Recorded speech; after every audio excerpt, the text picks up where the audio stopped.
Chief justice اسلام آباد high court آپ کو علم ہے وہ بھی بڑے زبردست طریقے سے کھیل رہے ہیں۔ عمران خان اور تحریک انصاف کے خلاف کارروائیوں سے پہلے پوری ایک فیلڈنگ سیٹ کی گئی ہے تاکہ کوئی کہیں پہ پرابلم نہ ہو۔ اب ایک معاملہ ہے سائفر کیس کا جیل کے اندر ٹرائل کرنے کا، اس کو چیلنج کیا گیا، اور دوسرا کہا گیا کہ جج میرٹ پر نہیں ہے، وہ کوالیفائی نہیں کرتے کہ وہ اس کیس کو سماعت کریں۔ ان دو درخواستوں پر سماعت ہوئی، فیصلہ محفوظ ہوا، جج عامر فاروق فیصلہ سناتے نہیں، ٹرائل بھی شروع ہو چکا ہے۔ یعنی جس میں تحریک انصاف کا فائدہ ہو، عمران خان کا فائدہ ہو، وہ کچھوے کی رفتار سے چلتے ہیں، اور جس میں نقصان ہو وہاں پر خرگوش کی سپیڈ لگا لیتے ہیں۔ آج اسلام آباد ہائی کورٹ نے 2 سے 3 روز میں کیس کا فیصلہ سنانے کا اندیہ دیا، اور 2-3 دن کے اندیے کا مطلب کم از کم 7 دن ہے۔ جیل ٹرائل اور جج تعیناتی کے خلاف درخواست پر فیصلہ پہلے سے محفوظ ہے۔ جب ان سے کہا گیا کہ پیر کو دے دیں، پیر تک تو نہیں لیکن 2 سے 3 روز میں کوشش کریں گے کہ فیصلہ دے دیں، یہ جج نے کہا ہے۔ اور ان کو پتہ ہے کہ ظلم ہو رہا ہے، یہ نہ اندھے ہیں، نہ گونگے ہیں، نہ بہرے ہیں، یہ بھی پاکستان میں رہتے ہیں۔ میڈیا کے اندر جو ریمارکس شریف خاندان کو فائدہ دے رہے ہوں وہ بڑے ریمارکس دیے جاتے ہیں ججز کی طرف سے، لیکن جس طرح پریس کانفرنسز ہو رہی ہیں، لوگوں کو اغوا کیا جا رہا ہے، اس کی FIR کا اندراج نہیں ہوتا، قانون اور آئین سے کھلواڑ ہو رہا ہے، 90 دن میں الیکشن نہیں ہوا، آئینی خلاف ورزی ہوئی ہے، اس پہ کوئی ریمارکس نہیں ہے۔ تو پورا قاضی گروپ، خواہ وہ ہائی کورٹ میں ہو یا سپریم کورٹ، عمران خان کی طرف سے جو شیر افضل مروت پیش ہوئے تھے تو انہوں نے کہا کہ کوشش کریں گے 2 سے 3 دن میں فیصلہ دیں۔ اب جو ہے وہ یہ بھی کہا گیا کہ اڈیالہ جیل منتقلی پر سنا ہے کہ آپ کو اعتراض ہوا ہے، تو اس طرح یہ پتلی گلی سے جج نکلے ہیں۔ دوسری طرف ایک بڑی اہم سٹیٹمنٹ جاری کی گئی ہے، مراد سعید کا نام عثمان ڈار کے انٹرویو کے اندر لیا گیا۔ اب اس پورے معاملے پر مراد سعید نے بڑی کھل کے گفتگو کی۔ مراد سعید کی والدہ بم دھماکے میں پیرالائز ہوئی تھی، ان کے گھر کی بڑی قربانیاں ہیں، تو مراد سعید نے پورا نقشہ کھینچا ہے اور طاقتور حلقوں کو، سیاسی جماعتوں کو، کارکنوں کو اور پاکستانیوں کو جھنجھوڑا ہے کہ آج ہم سے زیادہ محب وطن کون ہو سکتے ہیں، لیکن ہمیں غدار اور سازشی بنا کر پیش کیا جا رہا ہے۔ وہ کہتے ہیں کہ طلباء سیاست میں قدم رکھنے سے پہلے میں تقریری مقابلوں میں حصہ لیتا تھا، بہت سے چہرے جو آج اپنے اپنے شعبوں میں اچھا نام بنا کر آپ کی TV سکرین کی زینت بنتے ہیں، ان میں سے کئی جو ہیں وہ مجھ سے واقف ہیں۔ تو انہوں نے اپنا وہ سارا بیان کیا ہے، تو کہتے ہیں کہ میری 2 دفعہ جو ہے وہ گرفتاری ہوئی، پہلی مرتبہ جو ہے وہ عدلیہ بحالی تحریک کی وجہ سے، اور دوسری مرتبہ ریمنڈ ڈیوس کے خلاف احتجاج بنا۔ یعنی ایک مرتبہ پاکستان میں انصاف کی بالادستی اور دوسری مرتبہ پاکستان کی خودداری کے لیے جیل گیا۔ تو پھر وہ اپنی والدہ کا ذکر کرتے ہیں کہ کس طرح سے ان کی والدہ کو جو ہے وہ مٹی کا ڈھیر بنایا گیا اور کس طرح سے ان کو پیرالائز کیا گیا۔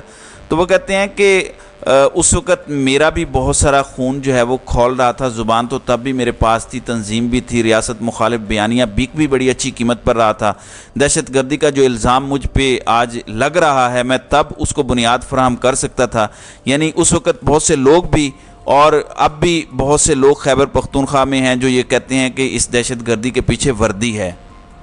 تو وہ کہتے ہیں کہ یہ بیانیہ میں بائے کر سکتا تھا لیکن میں نے نہیں کیا۔ پھر کہتے ہیں کہ میں نے جو راتیں اپنی بیمار ماں کے سرہانے گزاری، اس کی شامیں میں نے IDP کیمپوں میں راشن فراہم کرتے اور دن زخمیوں کے لیے خون کا بندوبست کرتے گزارے۔ احسان نہیں جتا رہا، بس یاد دلا رہا ہوں کہ وطن سے محبت کی ہم نے قیمت صرف ادا کی ہے، وصولی کی توقع نہیں رکھی، ورنہ 4 سال کی وزارت میں میرے کھاتے میں صرف وزیر اعظم کے ساتھ 2 دن کا ایک عمرہ نہ لکھا ہوتا۔ کسی کو شک ہو تو افسران دونوں وزارتوں میں آج بھی وہی بیٹھے ہیں، پوچھ لیں۔ میں شاید پاکستان کی تاریخ میں اکلوتا وزیر ہوں گا جس کے خلاف آرمی چیف وزیر اعظم کے پاس شکایت لے کر گیا کہ بہت احتساب شروع کر رکھا ہے، تھوڑا ہاتھ ہولا رکھے۔ میں نے تو وزارت بھی ایسے چلائی جیسے کوئی فوجی اپنے ملک کے لیے جنگ میں مورچہ سنبھالتا ہے۔ آج اگر کسی فرد نے خود کو ریاست سمجھ لیا ہے اور خود کو آئین اور قانون سے بالاتر قرار دے کر ملک کی 25 کروڑ عوام کی غیرت کی بولی لگا کے آیا ہے تو میں اس کو اپنی زندگی کی قیمت پر بھی غلط کہوں گا۔ پھر کہتے ہیں کہ آج اگر 2-4 غنڈے اونچی کرسیوں پر بیٹھ کر خود کو خدا سمجھ بیٹھے ہیں اور لوگوں کی زندگی اور موت کے فیصلے کر رہے ہیں تو میں تو اس کی خدائی کے خلاف علم بلند کروں گا۔ آج اگر کسی وطن فروش کی انا کی تسکین کے لیے میرے ہم وطنوں کے لیے زمین تنگ کی جا رہی ہے، حب الوطنوں کو قید اور قتل کیا جا رہا ہے، تو مجھ سے تسلیم کی توقع عبث ہے۔ ہاں اگر بات ریاست پاکستان کی ہو رہی ہے تو مجھے یہ لفظوں میں ثابت کرنے کی ضرورت نہیں ہے کہ میرا ملک، میرے لوگ میرے لیے اپنی جان سے بڑھ کر ہیں۔ میں نے جب سے وفاداری کا حلف نہیں اٹھایا تھا تب بھی میں نے اپنی سسکتی ماں کے سرہانے سے اٹھ کر اس کے زخموں پر پھائے رکھے ہیں۔ میرے کاندھے پر جب ان کی حمیت کا بار نہیں تھا میں نے تب بھی ان کی غیرت کے لیے صعوبتیں جھیلی ہیں۔ آج تمہارا سودا نہیں بک رہا تو مجھے دشمن ملک ممالک کی ایجنسیوں سے جوڑ رہے ہو۔ میں نے راہ کی ایجنٹی کرنی ہوتی تو این ڈی ایس کے ٹاؤٹ مجھے 8 سال سے گالیاں نہ دے رہے ہوتے۔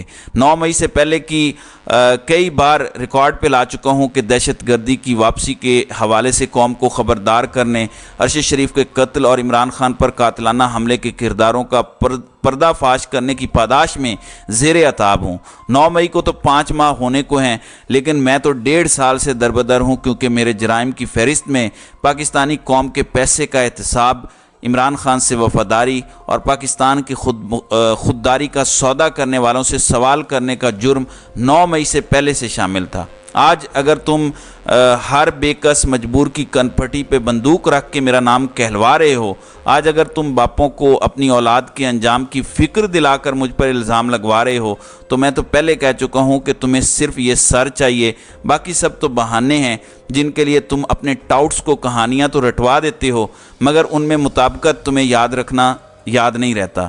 تو یہ ایک بڑے ہی سخت الفاظ میں مراد سعید نے اپنا جو ہے وہ بیان ریکارڈ کروایا ہے اور یہ بتا دیا ہے کہ ہم کسی بھی طریقے سے جھکیں گے نہیں، اور یہ جو ہمارے اوپر دہشت گردی کا الزام لگایا جاتا ہے یہ محض جھوٹ پر مبنی ہے اور ہم محب وطن ہیں۔ اور یہ انہوں نے ایک ٹویٹ نامعلوم مقام سے کیا، تو میں نے سوچا کہ یہ تمام باتیں جو مراد سعید نے کی ہیں یہ آپ کے سامنے پیش کی جائیں۔